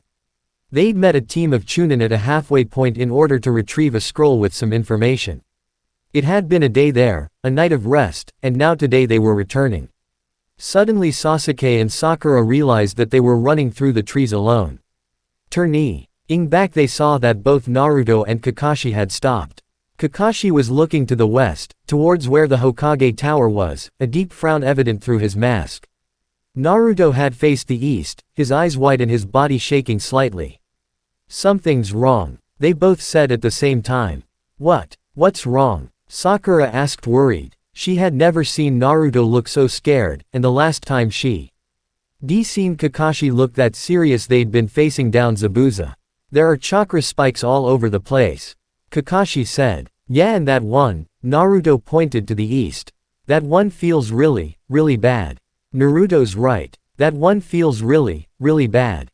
He frowned as he swung his gaze to the east. In fact, I haven't felt chakra like that since, he was going to say since that day on the bridge in Wave, but thought better of it, since the Kyuubi attack. Sakura and Sasuke didn't notice, but suddenly Naruto got very pale. We need to hurry. Again Naruto and Kakashi spoke at the same time before taking off as fast as they could. Sakura was struggling to keep within eyeshot of the pair and Sasuke lagged about 5 to 6 meters behind at all time. They ran like that for half an hour, covering more miles than they had previously in 2 hours. A noise to the left and in front of them caused Kakashi and Naruto to stop quickly, Kakashi pulling out a kunai and Naruto preparing to perform Kage Bushin. Right as Sasuke and Sakura had caught up with the pair, a man moved from out behind the foliage. He wore the standard Chunin vest and a Konoha forehead guard. You're Konoha nin, right? The stranger asked them. Yes, we are. Can you tell us what's going on? All we can feel is this weird chakra. We were on a mission before. Kakashi spoke, lowering his weapon but not putting it away, just in case. Shit man. There's been an invasion. Damn, sand betrayed us, paired up with sound. Now Orochimaru is fighting the Hokage and some demon brat from sand is battling with a group of genin. Everything's going to hell. I'm trying to find some of the patrol units set up around here. The Chunin ran a hand through his hair. Where? Kakashi asked. Where what? The Chunin replied. Where are the Hokage and the genin?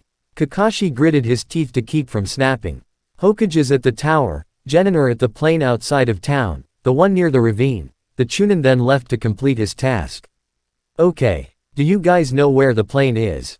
Kakashi asked. I do. I trained there a lot with Ero Sennin. I've seen that ravine up close and personal too, the bastard threw me off it. Naruto said, sounding edgy and twitchy. Right, Naruto, you're in charge. Kakashi was cut off by a screech from Sakura. Why is he in charge? If you'd let me finish. Naruto, you're in charge of getting to the place. Also, as I'm sure you've already realized, if he is what we think he is, Kakashi trailed off. I know. Naruto looked down at the ground. Jiraiya had already given him a speech about what he could expect by being a Jinchuriki. And fighting other ones was at the top of a long list of things he'd be forced to do. Right. I'm sorry Naruto, but it really is only something you can do. So, I'm putting you in charge on the battlefield as well. He turned to Sakura and Sasuke. You two, back Naruto up. Do whatever he tells you to, if you don't it'll be insubordination and you'll be punished. If Naruto falls, Sakura gasped a little, not thinking that things would be that dangerous. If Naruto falls then Sasuke's in charge. I want you to pull everyone back the moment he goes down, if he goes down. I'm sure everything will be fine. Tell whoever else is there what I said. Got it. Yes Kakashi-sensei. They all replied in unison. They recognized this as not being a situation they could argue with. Good. Now go. Kakashi himself turned and leapt through the trees towards the village. Come on, the plains this way. Naruto started to run towards the west, Sasuke and Sakura following him. 10 minutes later they suddenly skid to a halt at the edge of a forest. Before them loomed a massive sand-colored beast. Closer inspection however showed that the beast was still only half-formed and it wasn't doing much. The Konoha genin however seemed to be regrouping. They stood about 200 feet away from the forming demon. Team 7 immediately ran towards them. Hey, guys, how's it going? Naruto called as he stopped by the side of Shikamaru. Besides Shikamaru were Ino, Shino, and 3 genin that he didn't recognize. One had the same eyes as Hinata though so he figured they were family. One was a girl with 2 buns on top of her head and an odd side in her hand. The last was a boy with an atrocious haircut. He was holding his right arm with his left, the right seeming to be broken. How do you think it's going Naruto? We're getting crushed by one guy. And now he's done some weird jutsu. You are such an idiot sometimes. Ino was screaming right in his ear. Hey, well I guess it's a good thing we got here then huh? Naruto said before turning to look at the sand beast in front of them. What are you 3 going to do? You guys didn't even get nominated for the chunin exam. Ino said. Not we, me. Sasuke, Sakura I want you to stay here, don't interfere, he isn't something you can handle. Naruto faced the other genin. You all stay back too. What's makes you think that someone like you can tells us what to do? The Hyuga said disdainfully. Kakashi-sensei said that Naruto was in charge and that you all needed to follow his orders. Naruto is supposed to fight him. And if Naruto fails we all have to pull back. Sakura said as haughtily as she could. Step out onto that battlefield and you'll be brought up for insubordination. Sasuke added. I'm sorry. I know you must be confused.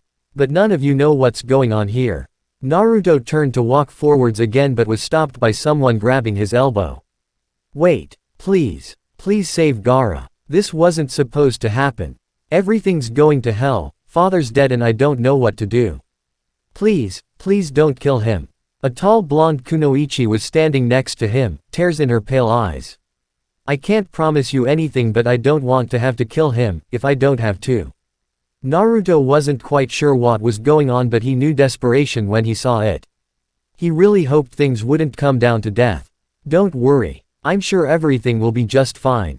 Naruto smiled for her. Shaking off her arm he leapt towards where the monster was completing itself. Looking at the huge size of the monster Naruto saw only one option.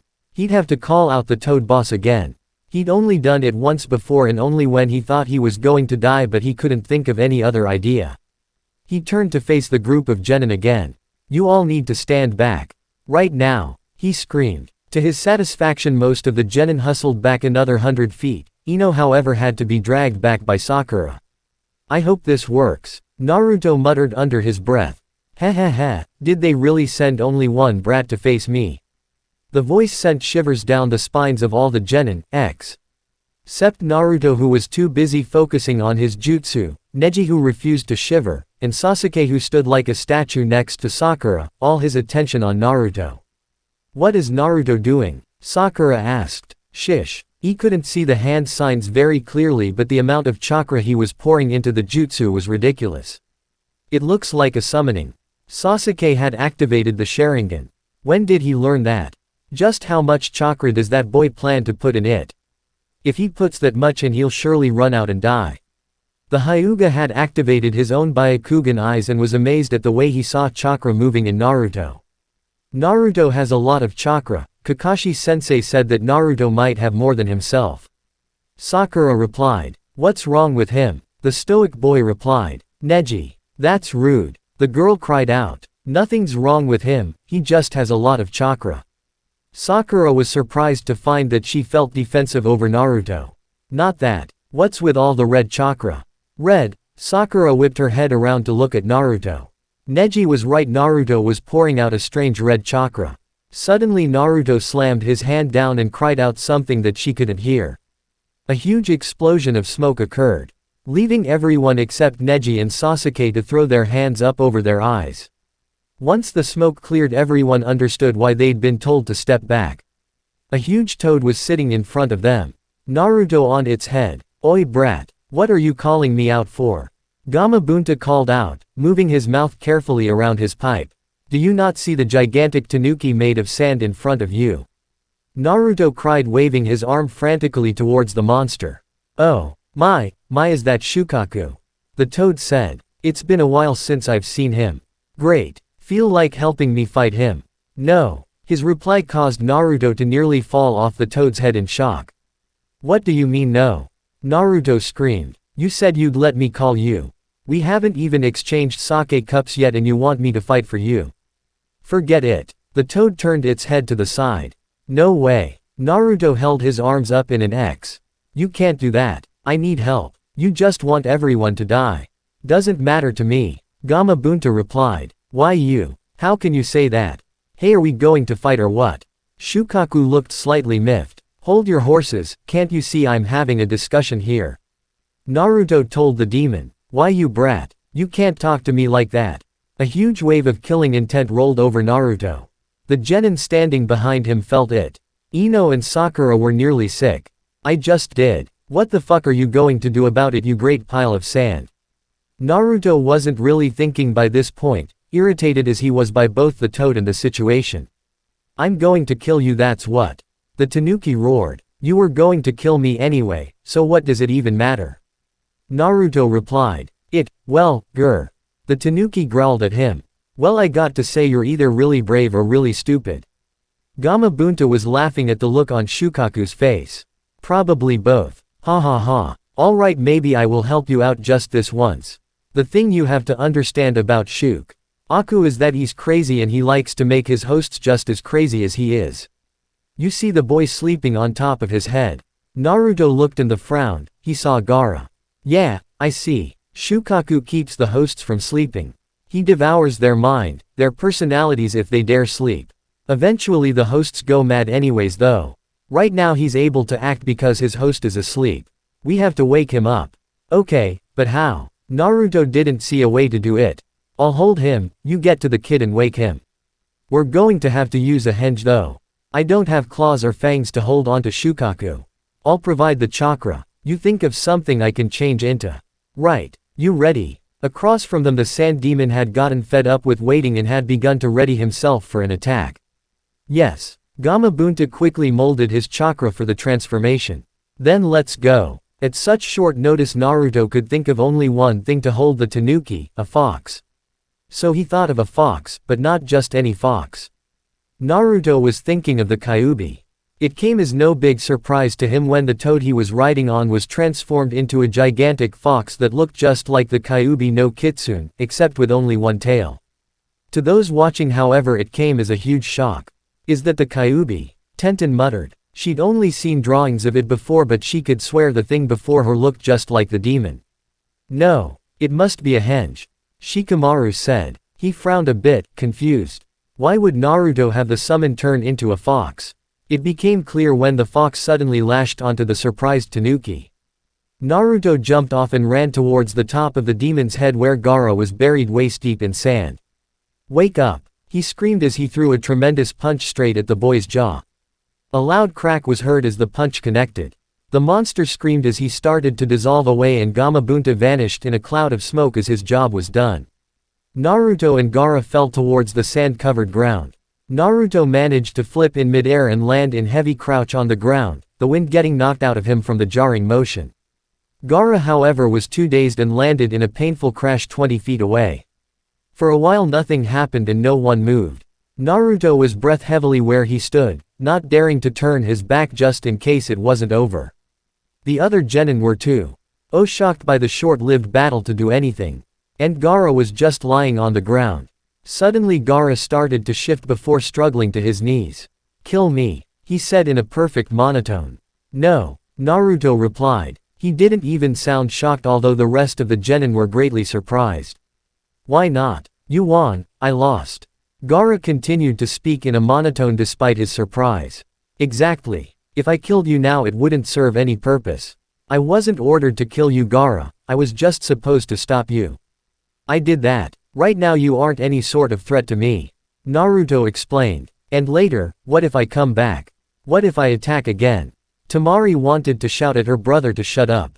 Did he want to die? "Then I suppose I'll fight you again, and next time I suppose I probably will kill you," Naruto said. "Why not now? Are you that afraid to kill someone?" Naruto began to laugh at him, but it wasn't a pleasant sound. "You aren't the only one who's killed people before Gaara. Do you really think that people like us could go through life without killing anyone by this age?" Naruto sobered. What is he talking about?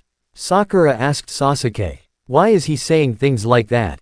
I don't know Sakura. Sasuke replied. Gaara, do you want to die?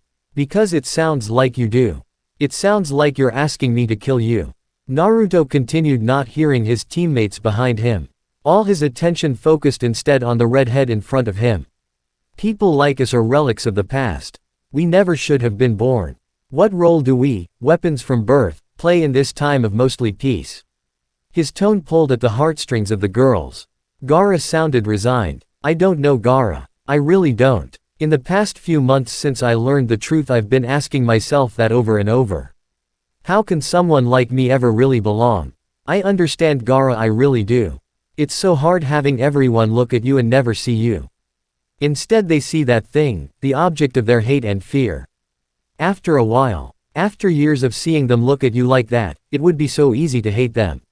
So I did. I hated them, Gaara. I hated them all. Everyone in that village. And soon I hated Konoha itself. I hated them. I hated Konoha. I hated the situation, even though I didn't understand it, and I even started to hate myself. I didn't know why. I was just a child. But I was filled with hate. So you really do understand. Gaara smirked at him. Yes, I understand. I was filled with hate, Gaara, but I wasn't happy. Hating them, hating the village, hating the situation, it didn't do a damn thing, Gaara. Nothing would ever change if I kept on hating everything. Least of all myself. So I tried to stop hating. And once I started looking at things through eyes cleared of hate, it was easier to see the things I could love. And then I found it, Gaara. I found my reason for living. What was it? By this point Gaara, and everyone else was listening closely. That one person who didn't hate or fear me. The Hokage. The Hokage was always nice to me. It wasn't long before I came to love the old man, just like he loved me. Soon he became my world. It isn't the ideal situation. Ideally we should be able to live for ourselves without a reason, but I wonder if it's possible for people like us. After I found the Hokage, I started to find others. Iruka-sensei, Kakashi-sensei, Ero-sennin, my friends. My teammates, even the old ramen vendor, they all became my reasons for living.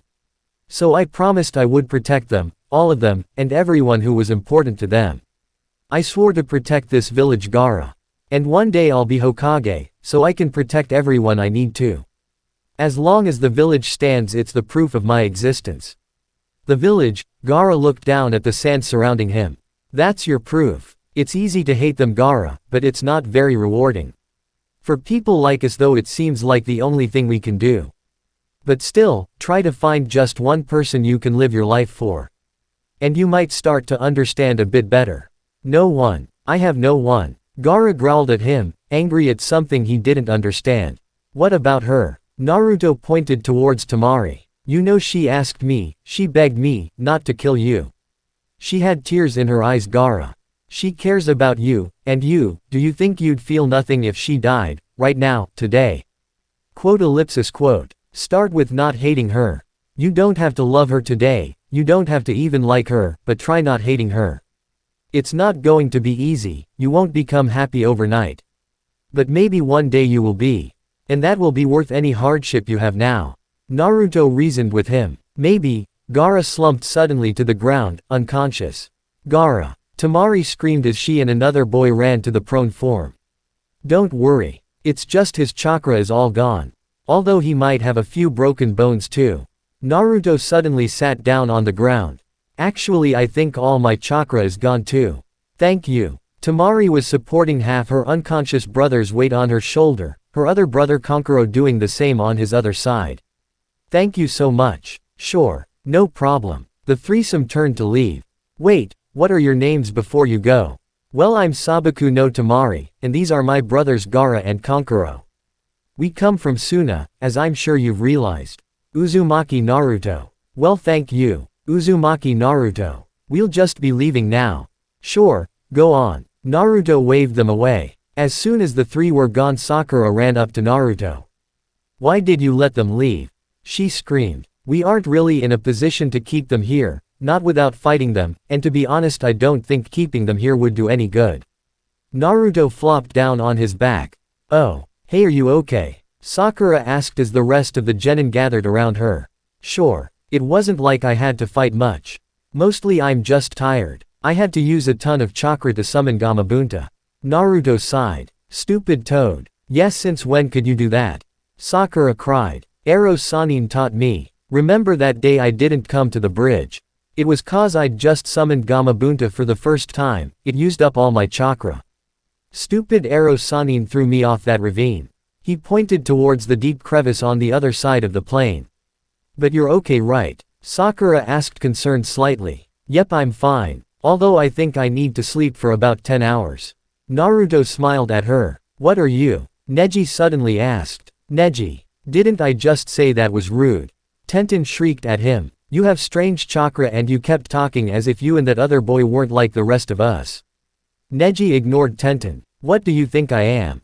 Naruto asked, suddenly serious again. I don't know. But I'm starting to wonder if it's human. What an unyouthful thing to say, my rival. The boy with a broken arm said. I, Rock Lee, apologize on my teammates' behalf. Sure, Naruto blinked his surprise. Hey, can I ask you something?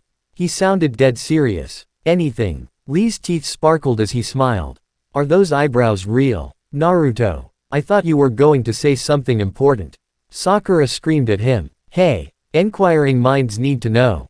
Naruto defended. Naruto, everyone turned around at the sound of a new voice. Out from the trees came Kakashi, looking none the worse for wear. Hey Kakashi-sensei. What's up? Naruto said. Where are the sand nin? He asked. Gone. I beat Gaara and they took off, back to Suna I think. Alright, that's fine. Is anyone hurt? This was directed at everyone. Ino sprained her ankle. Lee's arm is broken. Shino lost half his colony. We're all cut up and chakra deprived. Shikamaru answered. Me and Sasuke are fine. Sakura said. I'm fine too, just tired and depleted. Naruto said. Good. Kakashi sighed in relief. He didn't know what he'd do if any of his team had been seriously hurt. Now for the real reason her was here. Naruto, I have something to tell you. It's about the Hokage. What about the old man, is he hurt? Naruto asked. No, Naruto. The Hokage fell in battle, Naruto. I'm sorry, but he's dead. Omake. The practical joke. They had just rendezvous with the team they had information for. After some polite small talk conducted by Kakashi and the leader of the other team, they got down to business. The other team handed Kakashi a small scroll and after stowing it away, Kakashi turned to Naruto. Okay, Naruto, give me the scroll. He held out his hand for it. What scroll? He asked, looking honestly bewildered. The scroll I gave you in Konoha. I told you to watch it. Kakashi was getting mad. Naruto was making him look like a fool. I don't have a scroll. You never gave me anything. He shook his head and held up his empty hands. But, Sasuke, Sakura, did I give it to one of you instead? He asked, confused. No, Kakashi-sensei, said Sakura. Sasuke merely grunted his no. Wait, so none of you have it? Kakashi said. They all shook their heads. Hey, what's going on, Hitaki? The leader of the other team said.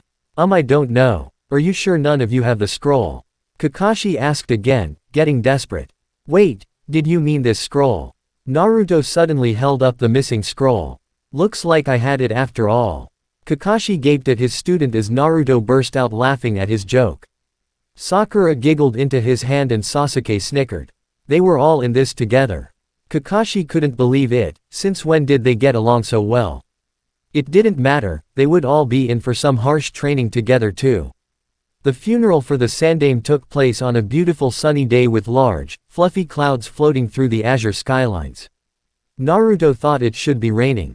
He found himself standing under that glaring sun next to Asuma and Konohamaru, occasional shadows passing over the gathering. Apparently the Sandaime had asked that he be allowed to stand with the family in the event of his death. The entire village was there as they listened to Sarutobi's old teammates speak. Jiraiya had refused to say anything, telling the council that anything he said of the old man they probably wouldn't want to hear. Naruto smirked at that, reminiscing on the day when he decided to test his heroic no jutsu on the old man. Naruto remained steadfast throughout the experience, not releasing a single tear even as Konohamaru wailed beside him. He didn't cry as they lit the funeral pyre or as they carved the Sandaime's name into the memorial stone. That entire day Naruto refused to cry. Sakura thought that even if the world was coming to an end there would still be D-ranked missions for them to do. Even with the Hokage gone, missions were still handed out. She sighed as she and her team trudged up the stairs to tell Koharu, who had temporarily taken over mission assignments, that they had completed their latest D rank, rebuilding a fence and shed. They were told by the middle-aged chunin by the door to go on in, so Kakashi opened the door and they all stepped inside the mission's office. They were surprised to find that they weren't the first ones in there. Looking quite angry, Jiraiya stood in front of a flustered-looking Koharu. Neither seemed to notice their presence. Look, I agreed to go find her, didn't I? Then you can agree to let him come. It's just going to be for a month or two. Jiraiya was saying with an edge to his voice. He's a genin, he shouldn't be accompanying you on an S-rank mission, Koharu stated calmly. It's only S-rank because of the importance. It's not like we're gonna run into any trouble, Jiraiya reasoned with the council member. No, he should be here, with his team, Koharu replied firmly. No, he should be with me, learning. I can teach him more than Hitaki can. Jiraiya slammed a heavy palm down onto the mahogany desk. By this time Team 7 was greatly confused. Genin are put in teams for a reason, Koharu started. I'll claim him as my apprentice. I'm sure Hitaki will let him switch over to me. You can find some other person for Team 7, Jiraiya threatened.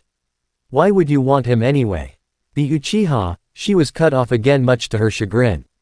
The Uchiha has Hitaki. I promised sensei I'd help the boy and damn it that's what I'm gonna do. I owe the boy a little training.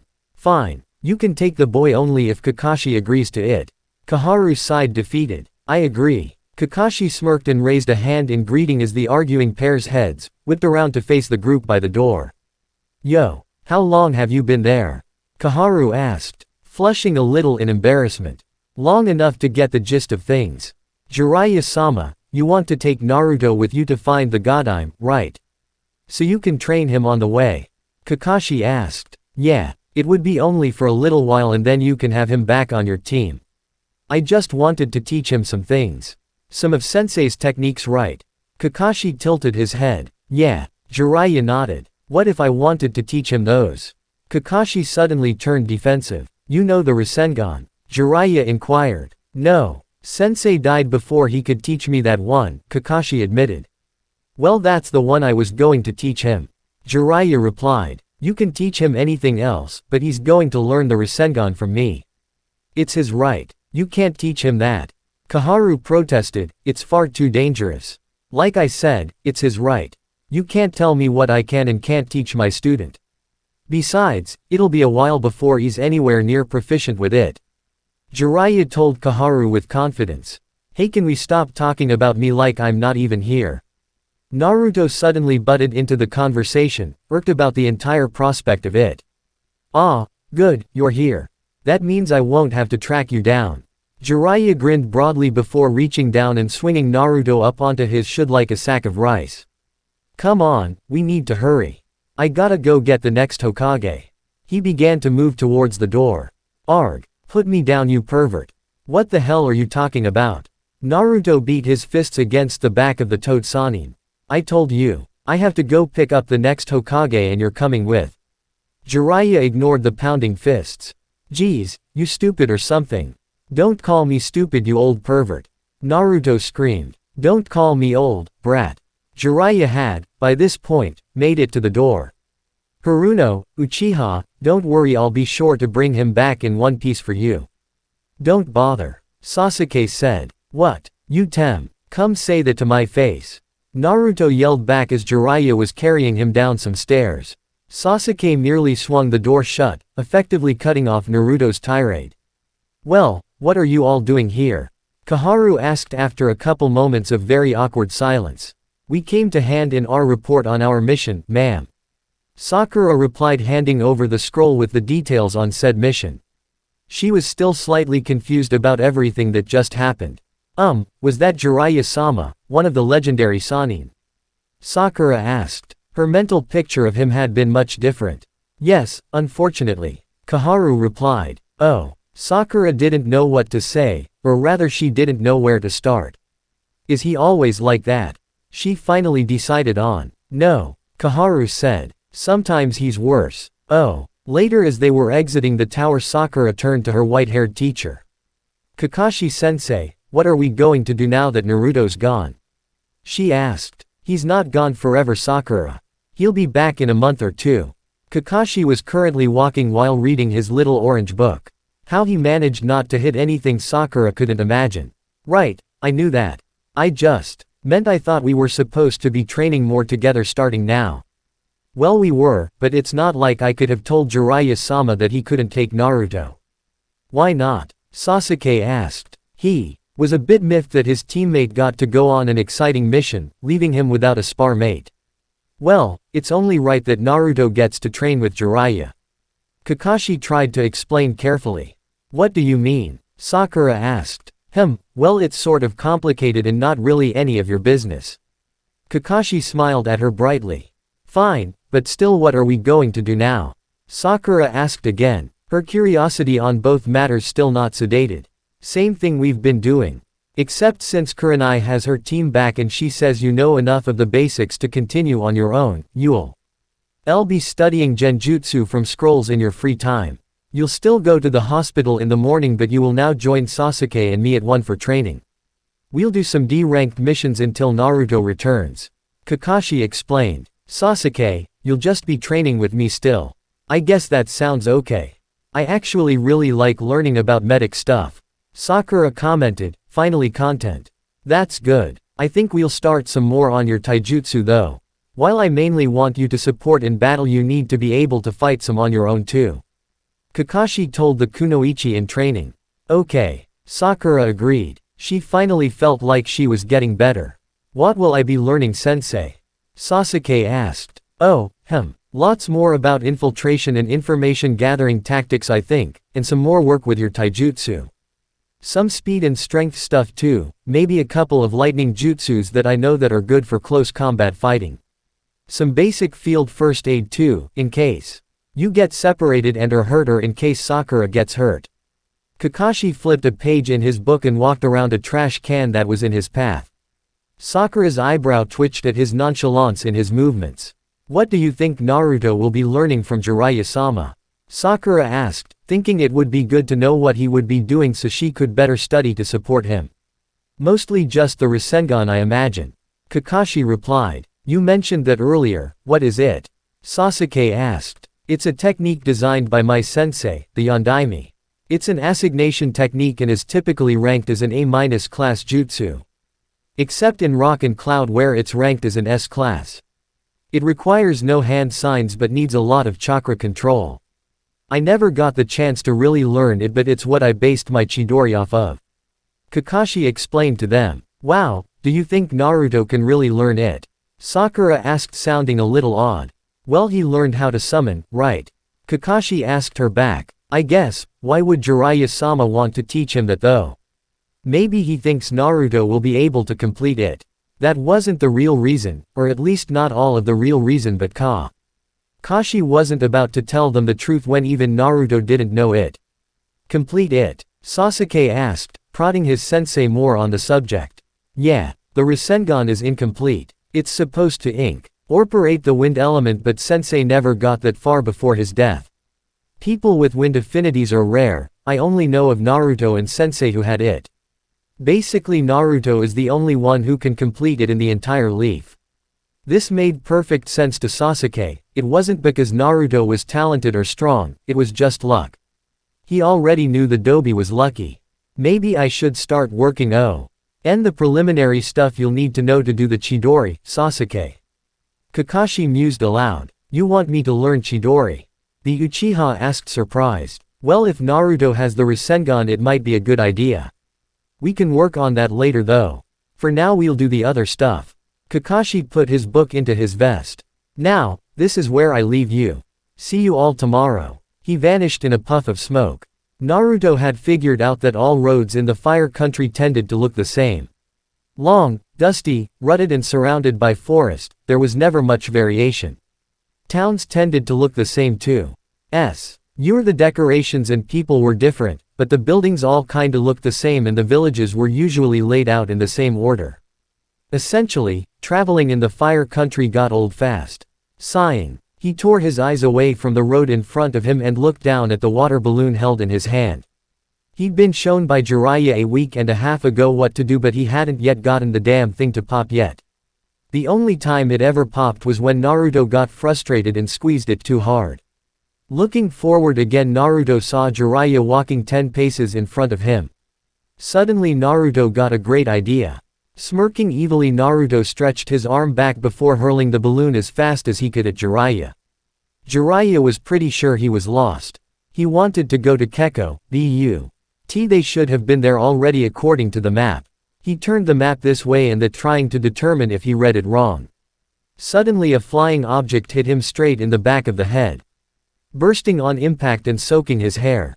A dark aura surrounded the man. Naruto, the map got ripped in half. You better run. Jiraiya whirled and took off after his laughing student. Naruto and under branches and over bushes, laughing maniacally the entire time. Jiraiya was close on his heels. Eventually Naruto burst out from the tree line onto another road. Before he could make it to the trees on the opposite sides, however, he was grabbed by the back of his collar. Pulled backwards, he landed heavily on his butt at Jiraiya's feet. You brat, you better be prepared to face the consequence. CES for your. Suddenly Jiraiya noticed a sign just beyond his student's shoulder at the edge of the road.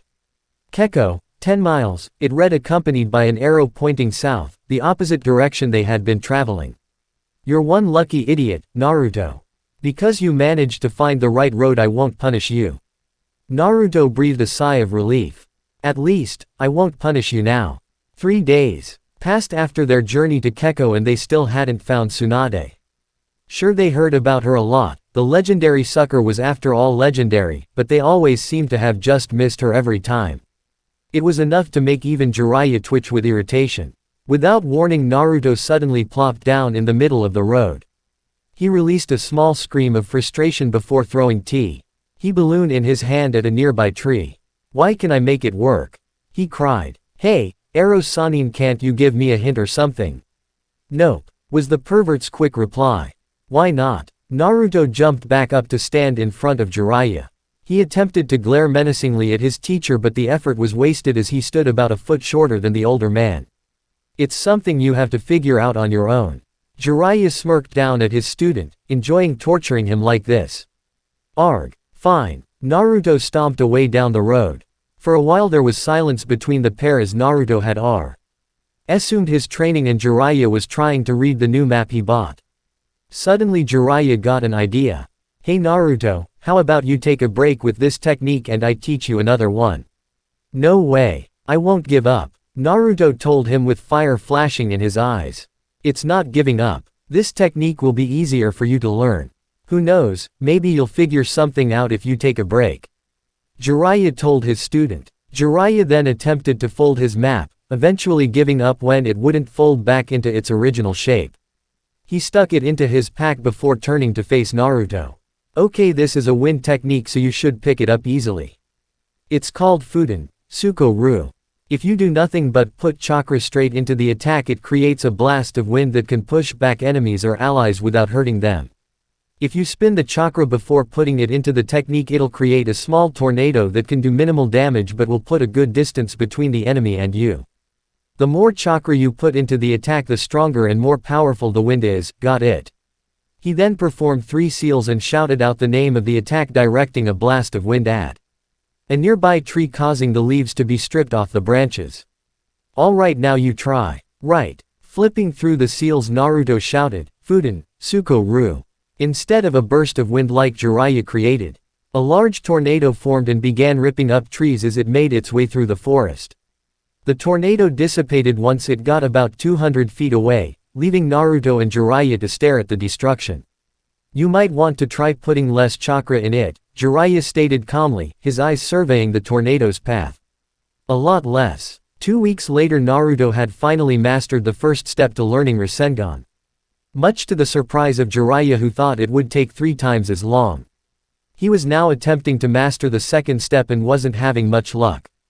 Jiraiya, on the other hand, was having a lot of luck. The last town they'd been in, they'd only missed Tsunade by a day, so hopefully they would finally catch up with her in this latest town.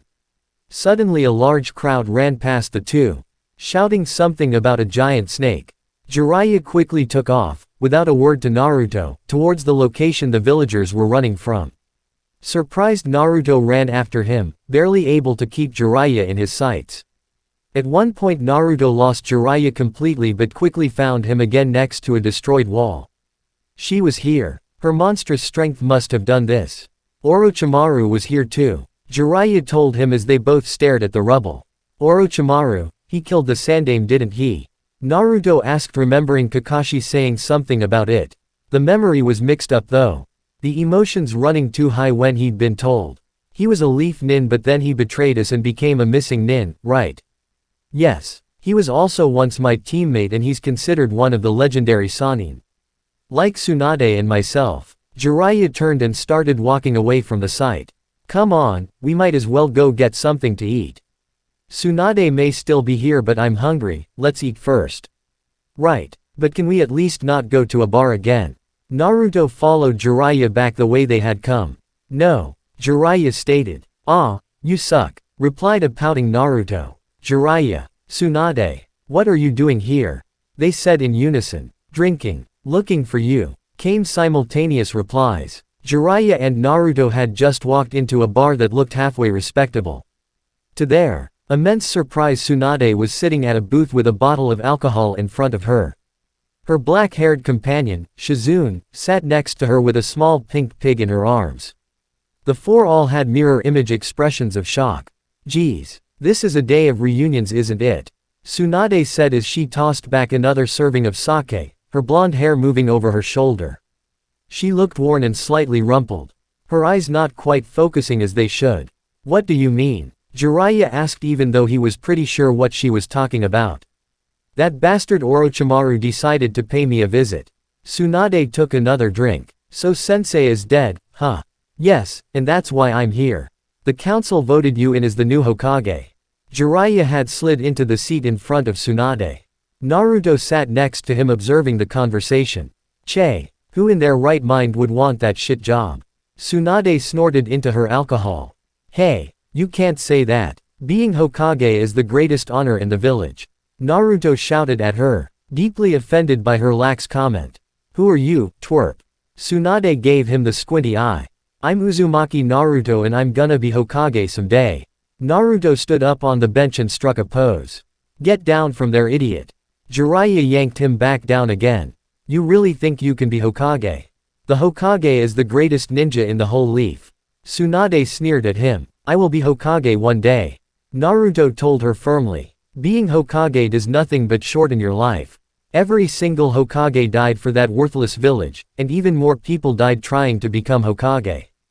Tsunade gritted her teeth, eyes distant. So, everybody dies sometime, right? At least they died doing something important.